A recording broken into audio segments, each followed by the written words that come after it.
Hi, and welcome to the Debrief. This is your weekly catch-up, everything happening in public policy and politics in North Carolina.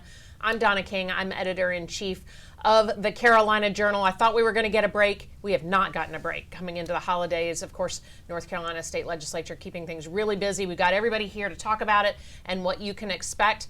Let's start over here with our Carolina Journal team. We have Jeff Moore, deputy editor of the Carolina Journal, and Brianna Kramer, state legislative reporter. Lots going on there. Joining us this week, we have from the John Locke Foundation, Jim Sterling and Joseph Harris, both experts in their field. I'm looking forward to seeing what you all think about everything that is happening down there.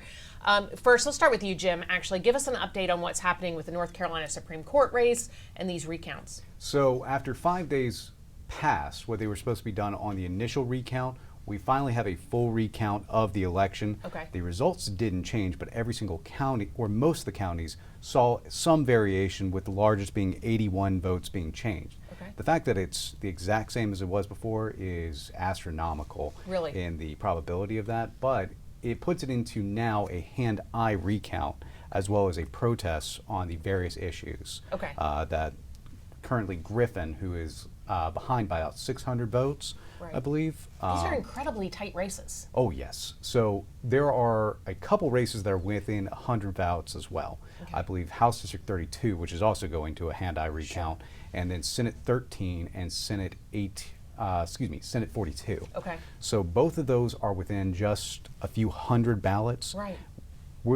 Two of those have not gone into a hand-eye recount, but they could be impacted by the various protests that Judge Griffin is currently presenting before the Board of Elections, both Okay. the state and the county boards. 3 of them of those protests are before the state. Others have to go specifically to those counties because Okay. state ones are a contest. Give of me the law the itself. kind of the argument for these protests. What's the North Carolina Republican Party arguing? So there's a couple of them that are very simple. Okay. Situations of deceased voters, those are by statute supposed to be thrown out. If you voted by election, or you voted before election day. So like early voting period versus Yes. election day, but passed away during that time. Yes, you passed away before the election day, your ballot's not supposed to count. Okay. In Wake County, they accepted 3 voters that had died after the election day. It's sad, but unfortunately, based on the statute and based on the reading of it, we count the ballots if you were applicable on election day. Okay. If you're deceased, that is not going to be the case. Okay. And it matters because some of these are within 100, less than 200 votes. Yes. Yeah. Okay. So it could potentially flip these Right. in some of them. The other ones are felon voting cases. You're not supposed to vote if you haven't finished your sentence. Okay. And a lot of these seem to be data issues we've Okay. seen with the Board of Elections. Not only are they behind 5 days on the recount, but we've also seen issues of them putting up their data. That could be based on new requirements they have. That could be based on a bunch of different stuff. We haven't really gotten much clarity on it. It's Sure. caused a lot of frustration between elected officials and the Board of Elections staff. Yeah, and you can kind of feel the tension in Raleigh right now with the elections and the results. I mean, to me, it seems like first, the data it's very tough to get your head around when you're talking about at this level. Do you get a sense that there is some sort of partisan influence at play, or do you think this truly is they're building the plane as they fly it to some degree? Usually, I'm always hesitant to say that there is a nefarious means when Okay. incompetence can really explain it. Sure. In these kinds of situations, especially data management, Right. It's tough. I'd put it more into an incompetent situation where Okay. they're not really getting their stuff together. A lot of this burden is on the county boards Okay. and partially on the state boards. But we've seen certain counties like Wilson County has not gotten their stuff together. Within Mecklenburg, they were still processing SDRs 2 weeks out after they should have been. By statute, they're supposed to be in the system within 2 days, and your delays are 2 weeks. That's a pretty insane issue. Sure. And that's just on the smaller end of things, not just the result. This is just this is not talking about the results yet. Sure, sure. Brianna, what could this mean? I mean, we're talking about a few House seats. You know, how big a deal is this if they were to flip? Well, it's a huge deal because it comes down to that supermajority again, and Right. if Republicans, could keep that on the Senate side, they have, but on the House side, they weren't able to keep it, and so it is a big impact for 2025 and what legislative agenda they can push forward next year. Okay, all right. Now you've been on the other side of this argument in Yeah. the party. there were a lot of Democrats that ran unopposed in the state legislature. What does that mean? You know, Republicans not putting somebody in every seat, or just not seeing the value of putting somebody on every race? Well, it's just keeping kind of their resources directed towards where they think they're going to be most effective. So you want to have someone on the ballot for your party. Sure, like 22 House Democrats did not have a Republican challenger. Even just to start building some momentum, or some, if there's a person there that's a community leader that's going to keep running, maybe they can get to a point after a couple of cycles where you might actually contend in those races. And so it's a good thing to have, but when you have limited resources, you want to dedicate them to what's most important and make sure that you actually get those across the finish line. I imagine that's definitely at play.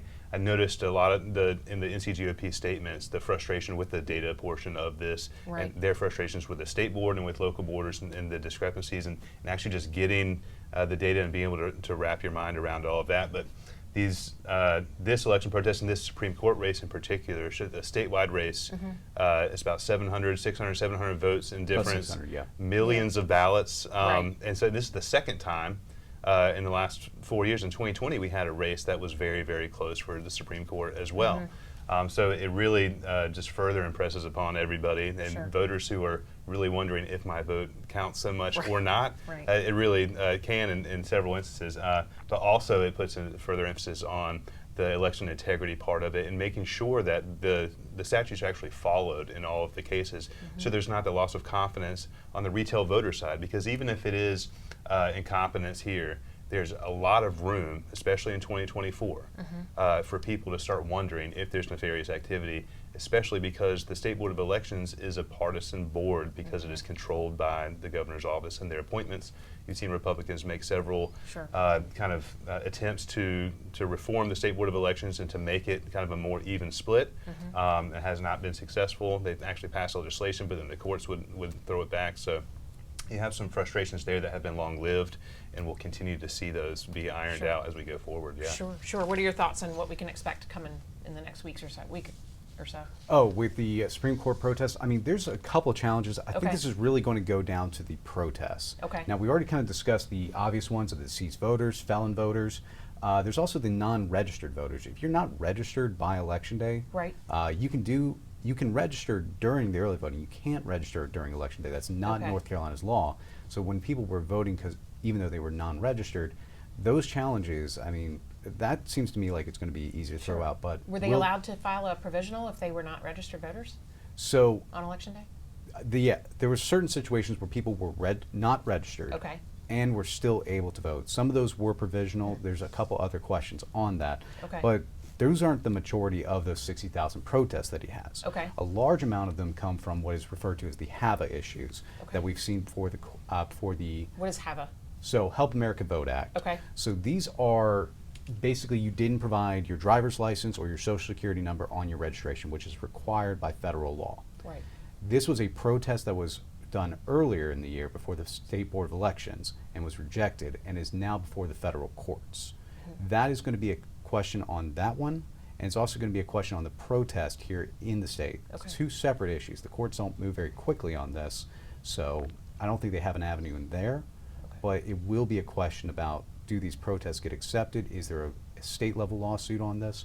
And other issues, including the ID issue with people who are overseas, which is part of the reason they had a constitutional amendment on this, is because people were voting overseas and didn't have voter ID requirements in that. I see.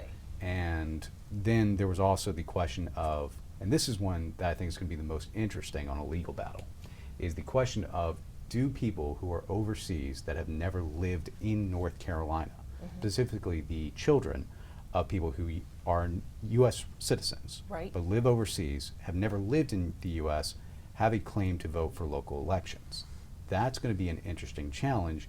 And reading into the statute on that North Carolina passed, it's possible that those ballots do not get counted for state level elections, but would be counted for federal level elections. Oh, interesting. Now that would have to be sorted out by the court. Tell me who has like jurisdiction over this process, because there was some debate on Twitter about what would happen if, Jefferson Griffin protests this. Would the state legislature get involved? They're not getting involved. Is that correct? So they don't have the authority to get involved. Okay. That I think was addressed by a myriad of reporters. It was a left-wing group that was pushing this without really any actual evidence, frankly. And while the legislature can involve themselves in council of state races, they cannot do that in Supreme Court elections or local elections. Got it. Okay. I don't believe even federal elections on this. Sure. That is something that would have to be redone, like we saw with the 9th, by the Supreme Court, or excuse me, the Board of Elections would have to call for a redo of that election. Sure. It's not Which within their happened authority. in 2020? What was that? 2018. 2018, Yeah. that's right. Yeah. That was Mark in the Harris. 9th district, yes. Yes, in the Mark Harris one, that's right. So that is only a power that the State Board of Elections has. It's not a power that the legislature holds. Sure, very interesting. All right, we're going to be following that really closely. Brianna, tell me, looks like the state legislature is wrapping up 2024 with a bang. I thought we were going to get a break. We did not get a break. Tell me what's going on. That's right. A lot is happening. On Monday, the Senate came back to do some final votes, push a couple things through last minute. They did vote to override Governor Roy Cooper's veto of Senate Bill 382. That allocates $227 million more dollars to Hurricane Helene relief efforts. But it also takes away the governor's powers and shifts a lot of the powers around in the executive branch, particularly the State Board of Elections. You mentioned that that's partisan, that board, and right now it's Democrat controlled as Governor Cooper appoints the members, and so it's controlled by Democrats. But Republicans in the General Assembly are trying to switch that, and so that's included in this bill to give that authority to the state auditor. And so that's a big change. Who will be a Republican? Yes, Dave Bullock. So it's going to be a Republican, and so it will actually end up being a Republican-controlled State Board of Elections. So not bipartisan, but switching. No, not bipartisan. Still partisan, but going the other way now. Right, right. Okay, so there's a tax cap in 382. Am I understanding, or is that's a constitutional amendment? Yeah, so they also passed 2 different constitutional amendments. And what do they do? Of them. So one of them shifts the tax cap, our income tax, to 5% instead of 7%. So they're actually lowering it, and they want that to be solidified into the North Carolina Constitution. So our tax rate is actually already under 5%, so it wouldn't really change the tax rate, but it would just ensure that for the future of the General Assembly, and depending on politics and what happens, that they can't come back and raise taxes above 5%. And so, Joe, I'm going to come to you about this tax cap. You're the money number cruncher guy around here. Tell me what this means. If it's not going to impact our current tax rate, why have a constitutional amendment that caps it at 5%? Thank you for that question. So it really goes back to what Brianna said. Okay. What it allows us to do is solidify our lower income taxes, both for individuals and for corporations. Right. We especially saw post-COVID how much migration took place and how many people were willing to move for jobs. And one of the biggest driving factors were income tax rates. Both for individuals and for corporations who are potentially looking to move from other places. And it's one thing to have low taxes. It's another thing to guarantee that the taxes will stay low, and the only way that it can be changed is through another constitutional amendment, which here in North Carolina, you need super majorities in the House and the Senate, and then it ultimately has to go to the vote of the people. And it will be very difficult to get people to vote to increase the cap on an income tax. So it would just allow us to solidify this status as having a low tax environment, both for individuals and corporations. And another point is that it was 10% not too long ago, the cap was. And in 2018, we voted to lower it to 7%. So this is just a continuation of that. And we have heard some concerns from certain groups and certain politicians that this might put us in a place that we could end up with budget deficits. But we can go back and look since we started to decrease our income taxes over the past 10 or so years. And almost every year we produced a budget surplus, except for the COVID year, which was an exception. And not only that, going into the tragedy of Hurricane Helene just a couple months ago, we had over $4 billion in our savings reserve.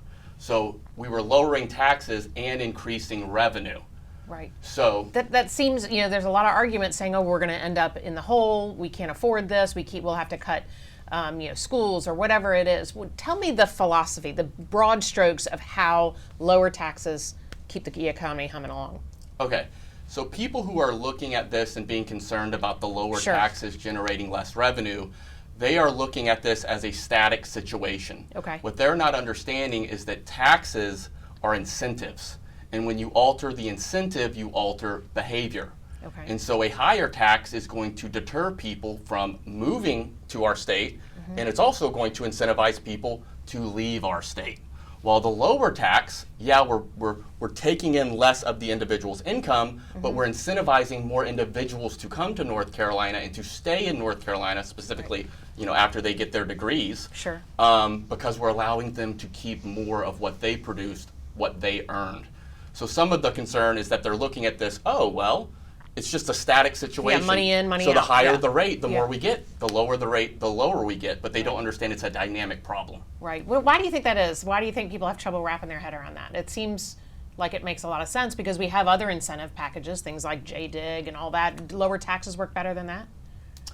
I would say lower taxes definitely work better than that across the Okay. board, Okay. because you're not concentrating on specific industries, and you know, the government can make mistakes too. Sure. Whenever they go all in on certain industries, instead of just making it across the board, low tax environment, and allow the market actors to determine who is successful.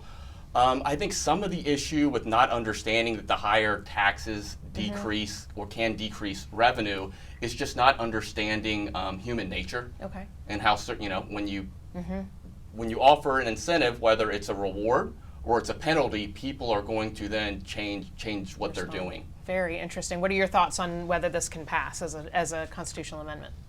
I think that it can pass. If the House passes it, I mean, I have no doubt. So it'll be voted on in November of 2026, so in the next midterm, and it would take effect in 2027, January. So it'll be on our ballots as voters in November of 26. And then at that point, we just need a simple majority of the people. We just need 50% of the people Sure. to say that, and I imagine we'll have a good chance to have much Right. more than that, because in general, people like lower taxes. Sure. Yes. Sure. Very interesting. Tell me what your thoughts are on some of the redistribution of authority in 382.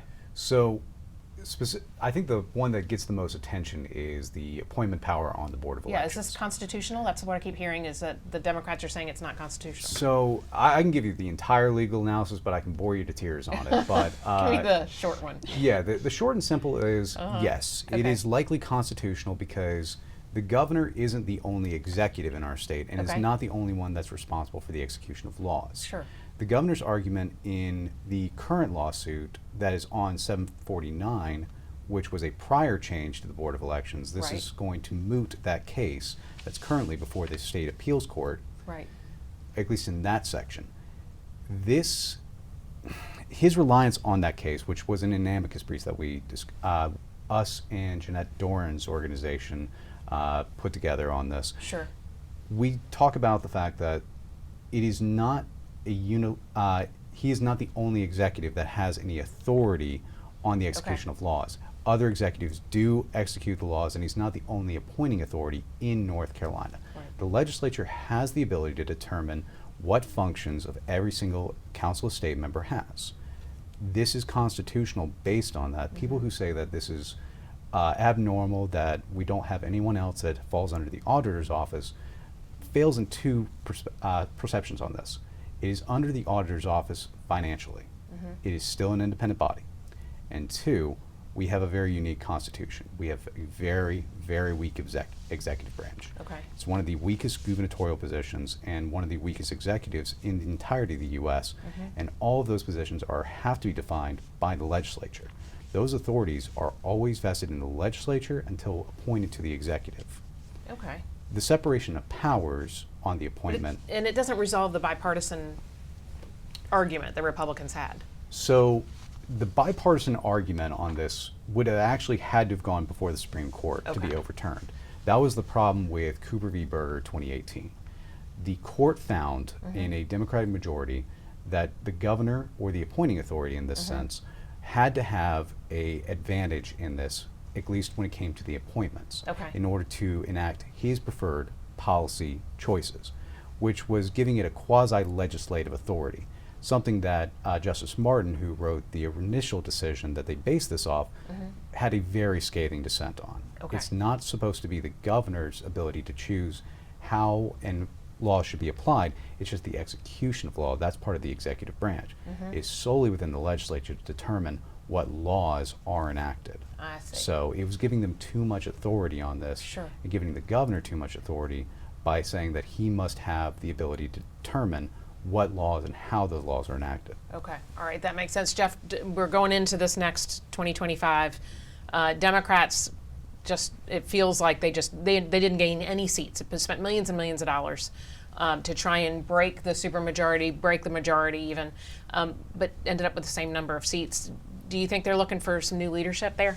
Yeah, and we see on the Senate side that we've got a long-time minority leader, and at times in other positions as well, Senator Dan Blue, right. Who's actually going to be stepping down, and we've got Senator Sidney Batch, I believe, who's been elevated to that minority leader position. But on the election boards issue too, because of the history of Republicans in the past 10 years or so pushing some of these bipartisan reform bills, and now this kind of just like that undoes that. We're just going to take it over to the auditor's office, and it's still that same. I wonder if this gives further incentive to Democrats. Right. If they're sitting under a situation where it's in the auditor's office under a Republican, if that incentivizes some Democrats to actually come over to the side and say, you know what, a 4-4 split on the board may actually work after all.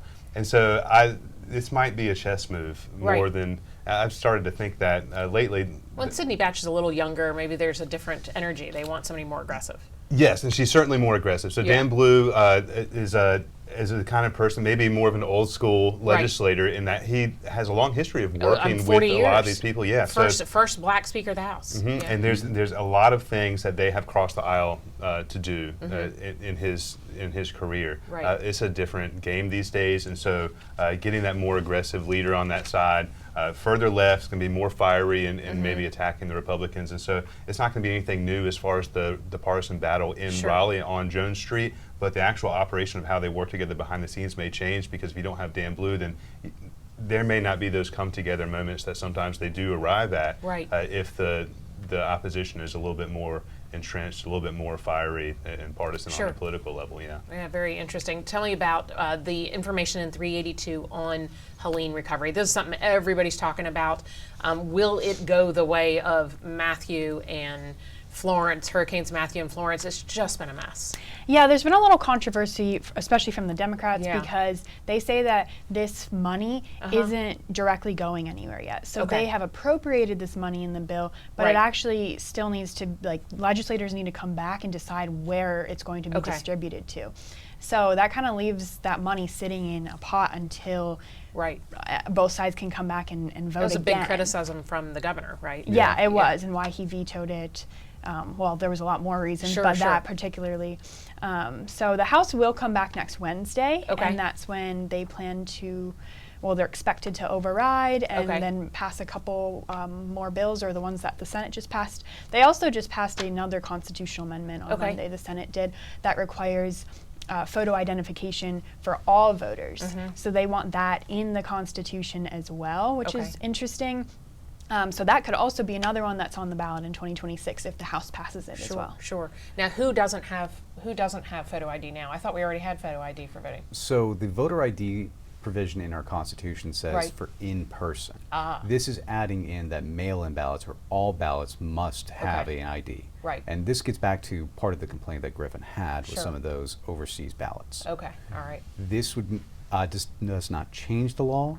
It just requires that it's in the Constitution. So if there's a question in a lawsuit going forward about mail-in ballots, this is covered in the Constitution, so a judge can't just throw it out. Sure, that makes sense. And with how contentious certain judicial positions are, as we've seen with 382, where they removed 2 judicial positions and then replaced them with 2 different judges on that, you can see that there is a bit of there's a chess game going on, no question. There's not only a chess game, but there's a bit of contention in those positions, because Judge Collins was one of them, and he was a person that threw out the constitutional amendments and accepted a very crazy legal argument that a legislature that was gerrymandered didn't have the constitutional authority, the authority to even present constitutional amendments. But it wasn't a catch-all. He didn't say all of them must be thrown out, only specific ones. That, I think, and along with other cases which have been very questionable in their judicial rulings on this, you can see why there's been a bit of anger from Jones Street towards specific judges. Joe, go into the Helene money, and there's also some oversight from the auditor's office in this on the Office of Resilience and Recovery. Tell me why. It has been a convoluted mess. Everything I hear out of that office has just been a problem. You did a great story on that on the John Locke Foundation page. Tell me what your thoughts are. So unfortunately, it's actually a very sad and frustrating situation. Yeah. So it's NCORR, the North Carolina Office of Recovery and Resiliency, but they also have a nickname, Rebuild NC, with a capital B. I didn't realize it was the same thing. Yes. Okay. It actually can make it a little bit more confusing Sure. researching them as well. But they were actually created by Governor Cooper in 2018 with the sole purpose of administering federal grants that we got from HUD, the Department of Housing and Urban Development, excuse me. Yep. We got HUD grants for disaster recovery related to Hurricane Matthew 2016, Hurricane Florence 2018. Right. Well, combined, it was about $779 million just for the rebuilding effort. They also got another $202 billion that was supposed to mitigate future losses. So it wasn't to rebuild, but it was supposed to be to put infrastructure into place. Harden, yes, that if we have future hurricanes, it's not so bad. But they had basically $779 million just to rebuild. Right. And they were initially created with 3-year temporary positions. Essentially, this organization was supposed to be created, they were supposed to do the job, and then be dissolved. Sure. In 2021, the language was updated to essentially allow the organization to exist as long as we had enough money for it to exist. It included perpetuity. state and federal money, yes. And they first started to come under pressure in 2022 when they essentially, people started to somewhat look into it, and very few houses had actually been fixed at this point. And for the Matthew people, we're 6 years in. For the Florence people, we're 4 years in. Oh my gosh. But it really, the whole crisis kind of really came and really merged in the past few months when Rebuild NC announced that they had a $175 million budget deficit. And despite having that deficit, as of today, the most recent numbers show that they have 1,397 homes still to repair or reconstruct. So we have about 1,400 families that have either been waiting 8 years if they're from Matthew or 6 years if they're from Florence who still need help. However, NCORR has exhausted all of the federal money that they've been given. Now they ask for $175 million from the state. It's outrageous. It's outrageous. And the most recent number is $319 million. The $175 million was actually a little bit of an underestimation. Sure. And those are only the houses from the prior storms, not Helene. Exactly. So what does this mean? Is this the same group that's going to be doing Helene? We hope it's not the same group. Okay. What we're hoping is, well, first of all, we should bring to light that the director, who was the director since 2018, Governor Cooper, did finally let go after 6 years. Okay. Don't want to rush these things. At the last minute, once it was like, okay, this isn't working, he did replace her, and we will commend him for that. But he replaced her with an interim director, Pryor Gibson, who's actually, we're not blaming him, but he's been there advising them since January. So he wasn't able to reroute the ship. Right. But what Stein really needs to do is replace Gibson with a permanent director who has experience in the construction industry, not in the bureaucracy, and get these 1,400 homes done. And then we need to look for alternatives to NCORR, to NCORR. Helene should not be administered by these individuals. There's other options that we can get more accountability and we can get things done for a lower cost. Sure. Where do you think the problem was? South Carolina did something similar. They got roofs over everybody's heads and closed up shop and kept moving on. What happened? What did we do wrong?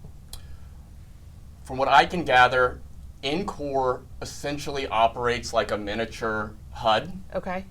It's very much a bureaucracy. Okay. And at this point, we already have the money from HUD. We need to get stuff done. Right. We don't really need a bureaucracy to oversee this. We need a small agency that then contracts this out to the actual individuals who are experts at building homes, repairing homes. Right. I think there was a much too large of a focus on the bureaucracy itself. Also, if you look into their action plans, for each grant they have to have an action plan, and if they want to change anything, they have to update the action plan. They have to open it up for public comment, and they have to get approval from HUD. Oh gosh. They've changed these action plans over 20 times. It's very chaotic. It shows that they'll think they're going to do this, and then 6 months later they're backtracking. Then 6 months later they're backtracking. They've had like 4 or 5 changes in their action plans just this year. Right. But if you look at those action plans, at the beginning, they had all of these other, what I would consider more like pet projects that actually weren't related to helping direct victims. So let's build affordable housing units that are actually open to anyone who's below a certain income threshold. Yes, they're being put in the communities that were impacted, but they're not actually going to the direct individuals who are impacted. Oh. So they were spending money on that. So people are living in hotels and houses are being built for them but are now occupied by somebody else. Exactly. We know they built 752 affordable housing units spread throughout, that part of the state that was impacted. And anyone below a certain income, you can move from California, and as long as you have low income, you can potentially move into one of these places. Meanwhile, we still had, Matthew victims in a hotel. Exactly. And we've spent $78 million on the hotels, what we call the Temporary Relocation Assistance, TRA. It's a hotel, yeah. We've been using hotels, which, as we all know, is the most expensive way to live. Sure. And it's like, it's one thing if you're going to get their house done in 2 or 3 months, put them in a hotel. Right. But if we're giving them TRA, it's 8 years. Then give them money to rent a home. Right. We'll save money, and it's fun probably to be in a hotel for a week or two. Nobody wants to live like that. Especially a kid. Imagine being a kid going to middle school or high school, and you've been living in a hotel for the past 6 years when they could have put you in an apartment. But they built these affordable housing units instead available to anyone. So they had a lot of these other fun type projects, what they consider fun, like, we're going to do this, we're going to do that, we're going to get all involved, instead of actually, like, our job is to help the people that actually lost their homes. Right. And so just kind of a chaotic. Yeah, it does. Lack of focus. So do you think, this now, the role of the state auditor, will the state auditor, have yes, no governing authority over them, or would this be just sort of, checking the books? Hard to say. It's hard to say. I think ultimately it still comes back to the governor. What I would like to see is, the leadership be replaced, them get the 1,400 houses done, and then we do something different. Okay. Florida, for example, has Rebuild Florida. Right. But it's not in the Department of Public Safety, it's in the Department of Commerce. Oh. An actual, department that's involved in, business and industry and getting stuff done. But not only that, there's no one who has the title of Rebuild Florida Director. Okay. They're just an employee within the Department of Commerce. Okay. And they have other priorities and they have other jobs as well. So it's a project passing through. And then they find for-profits and nonprofits and award the federal contracts to them. Right. And then they're on a strict timeline, and if they don't do the job properly, they can look for a new. So how do you get a carpenter, plumber, electrician, whatever, to be willing to work within that system? Because right now, the way housing is, there's lots of work for them other places. They're not going to be committed to getting a roof over that person's head if they have to deal with an office like that.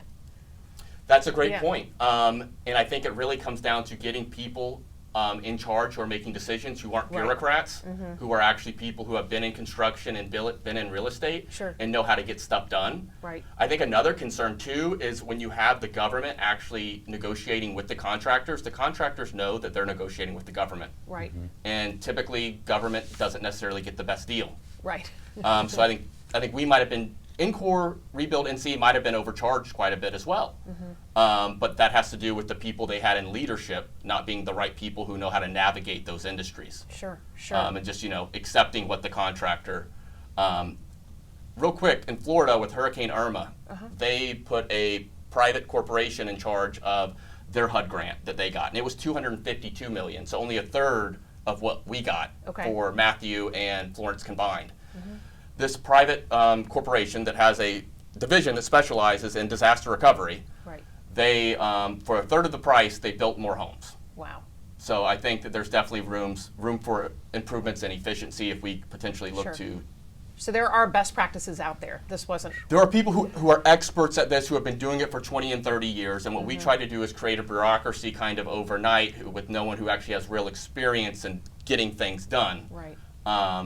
To do what they're already experts You're doing good work. I think you're really going to be able to shine a light on this. Are state lawmakers looking into this as well? Yes. Quite a few state lawmakers are highly motivated about this. At the most recent hearing, quite a few of them were quite on it, and they were highly motivated to get this ball rolling because we have thousands of people now waiting for Helene, and we do not need it to be 2031. And there'll be people in the western part of the state living in hotels. That'll be sad. Right, or tents or whatever. Yeah, it is. What are your thoughts on this? Yeah, it seems typical of a government performance function here, where And the legislators can see down the road. We've got they just announced a select committee on Helene recovery. It's got co-chair Representative John Bell. He's the rules chairman. He also was looking at the Hurricane Matthew in Florence, like the delays in actually getting those stuff out. And so they can already see, we haven't even touched the actual recovery part, the rebuilding part for Helene. And they can see down the road, like, we don't want to be dealing with this, especially. So I think some calls should be made to Florida and to really get a look under the hood at how they do these things. Because if we have federal dollars coming in, the excuse that there are no good excuses for not getting them out. There are lots of reasons that they may not go out, and those reasons involve the bureaucracy. Some of the people that have taken over the interim director, these are people that have been working in the state government for decades and don't necessarily have a massive track record of success with doing things very quickly and efficiently. And so it really just it bears out that government is not the best actor in these instances, and if they need resources to do it, it's probably best to get those resources to the people that can actually do the work. But hopefully there's enough motivation on both sides, because now you have the Democrats kind of engaged in saying, well, this money's not actually getting to the right places yet, so maybe you can get everybody on the same side of the fence to the extent that they can actually get something done, and we won't have to deal with this in 2030, looking at Helene recovery victims still waiting. Yeah, do you think that's why the money is going to have to be allocated separately because of concerns about transparency and where it's going? Definitely. I think that's why they're creating this committee too, so that the legislators themselves have a big role in overseeing this, and definitely they've learned and are going to be doing things differently. I hope so. And I think from the looks of it and what they were saying at the NCOR committee meetings, they were not happy.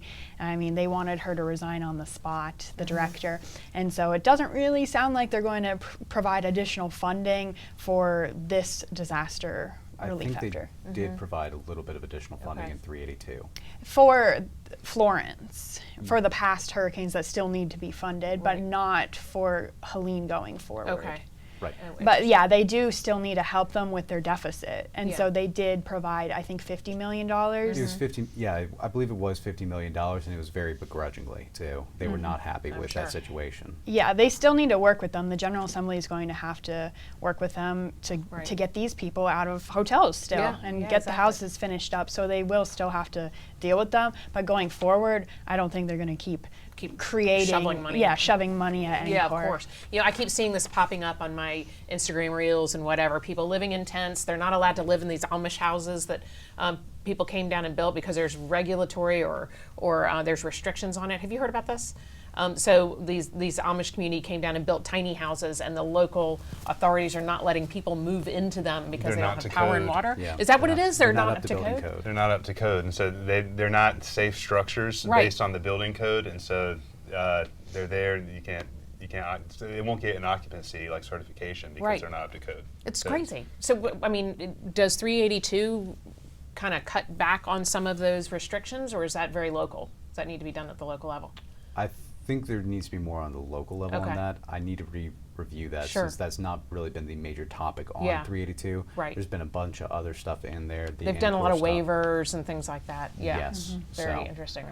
It's a wild time, but this entire issue kind of reminds me of a Reagan quote. The worst word you can hear from anybody is, "I'm from the government, I'm here to help." That's right. Yeah. That should send chills up your spine. Another very expensive thing that we've been talking about for a while, NCInnovation. Yeah. All right, what's the latest? Yeah, so as we talk about all these numbers thrown around and getting 50 million begrudgingly and 200 and some odd million, well, we had $500 million in the last budget cycle go to NCInnovation. We've talked about it several times on this program. It's a nonprofit that was set up with a vision. Some of the business leaders in the state have a vision to help commercialize public university research. So they asked for a lot more than $500 million from the state taxpayers to help fund an endowment, and the proceeds from which those investments would fund these grants. So they got about $500 million. Late last month, November, was the first time the House Oversight and Reform Committee received some financial numbers from them. They had a third-party audit from the first time that actually came to this committee. Now, the CEO of NCInnovation, Bennett Waters, testified in front of this committee earlier this year, actually. But it was really just a little bit of a let's learn more about what you guys are doing kind of thing.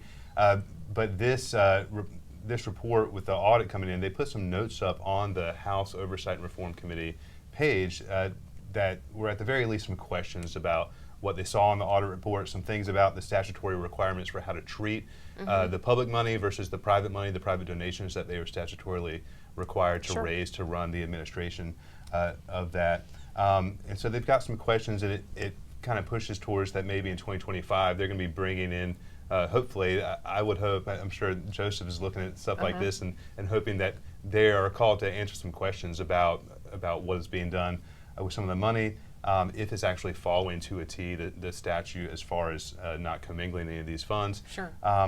But they have not selected an investment manager for those $500 million in funds so far.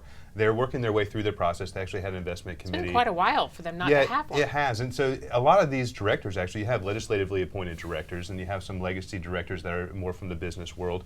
And many of these people are still very active and busy people. And so they have these committee meetings, and so you can only have them every so often.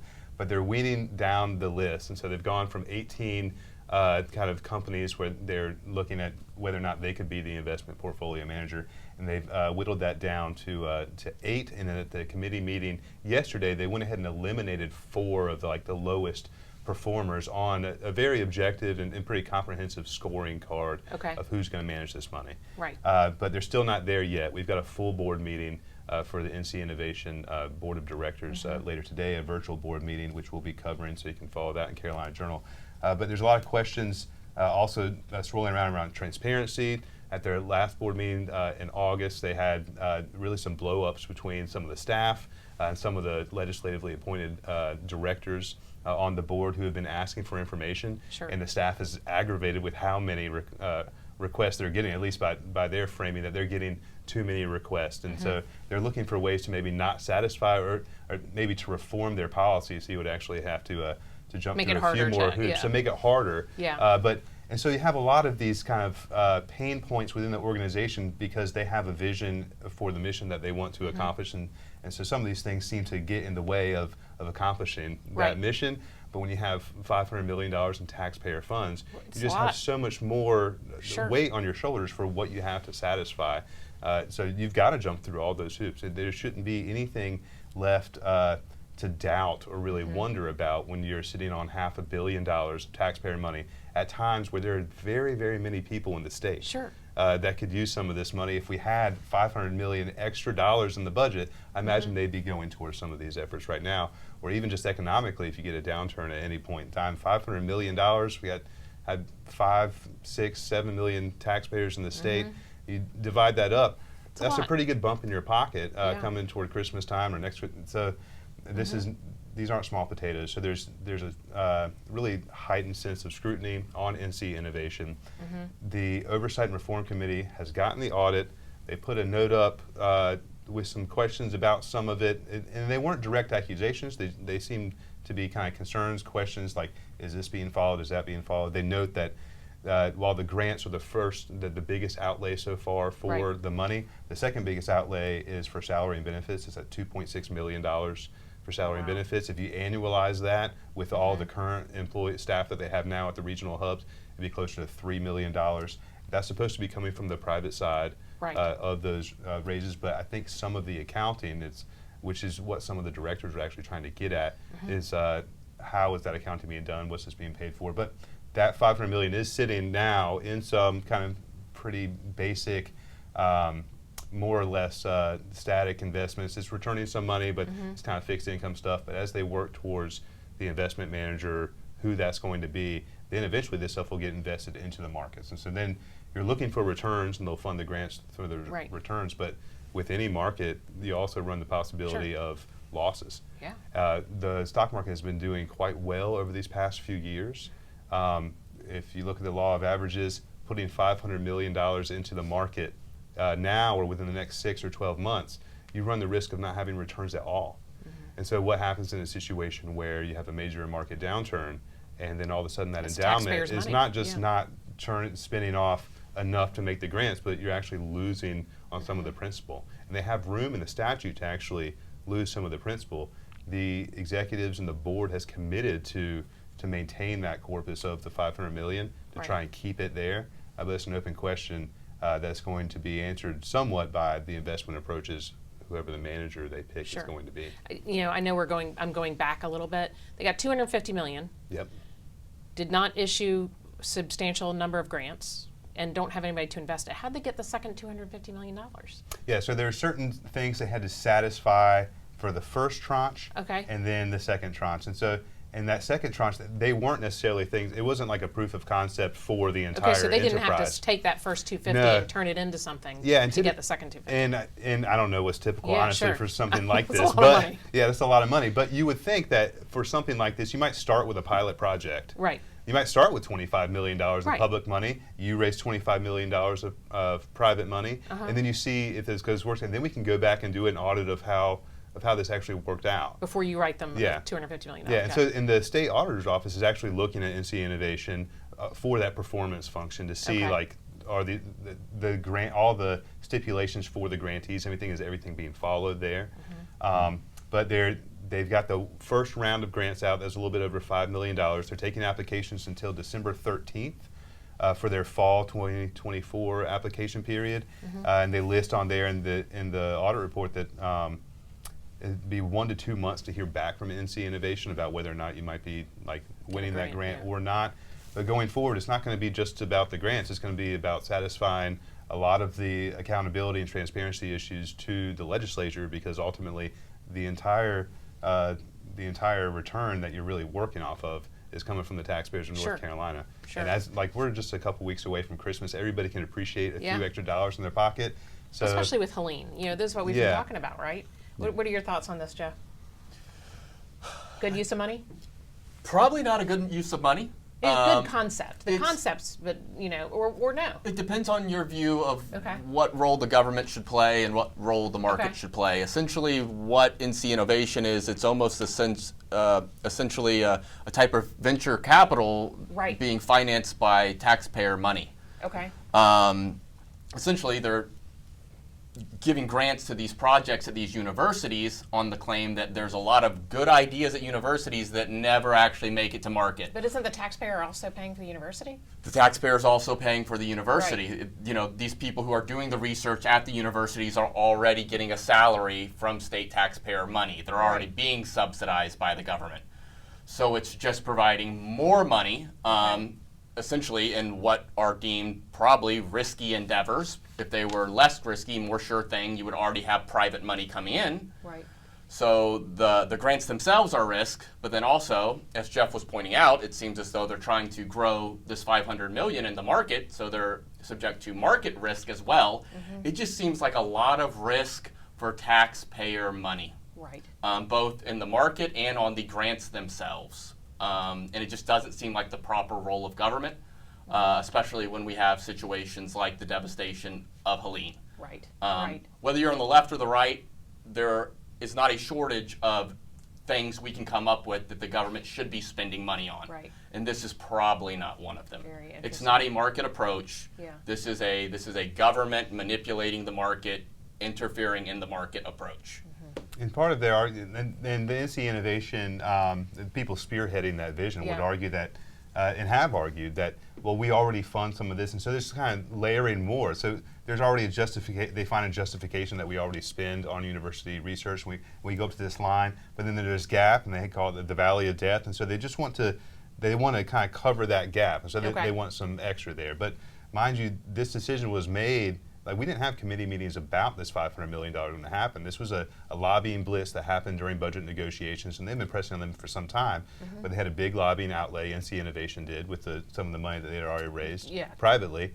They had a big blitz. They asked for like $1.7 billion. The House was very, very suspect on it. The Senate was much more supportive of it. Now some of those Senate budget writers are actually working for NCInnovation. But they passed this kind of thing in an environment where it was all kind of rushed and put into a budget where we had a big surplus, we have all this stuff. So sometimes the fiscal conservatism results, where we have these surpluses year after year, can result in some more messy budgeting, because it's like people won't notice as much. We have $1 billion extra dollars, so what's $500 million of that going to NCInnovation?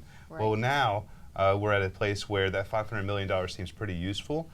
Taxpayers may appreciate that spent in different places. All right, we're going to be keeping really close track of this. Thanks so much for joining us on the Debrief. Check back at carolinajournal.com and johnlocke.org for more details on all of this. See you next week.